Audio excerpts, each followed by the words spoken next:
محل الشاهد أنه إذا زال الغضب زال البلاء، وأما ما دام البلاء موجودا فنعرف من ذلك أن الغضب لا زال موجودا وليس لنا استحقاق زواله.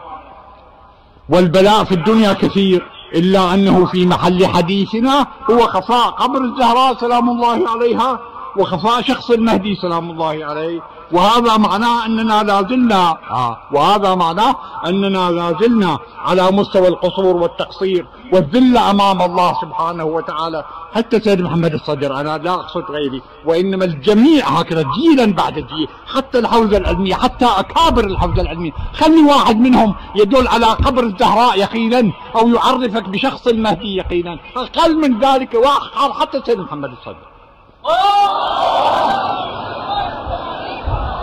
وهذا معناه أننا لا زلنا على مستوى القصور والتقصير والذلة أمام الله سبحانه وعدم استحقاق الرحمات الخاصة، لا أستثني من ذلك أحدا من البشر كائنا من كان. وهذا ما يستدعي فينا مزيد الحذر واليقظة ومراقبة الله في الصغيرة والكبيرة وفي كل نفس، كما تقول الحكمة: خف الله كأنك تراه فإن لم تكن تراه فهو يراك. لعلنا بالتدريج نصل إلى المستوى الإلهي المطلوب.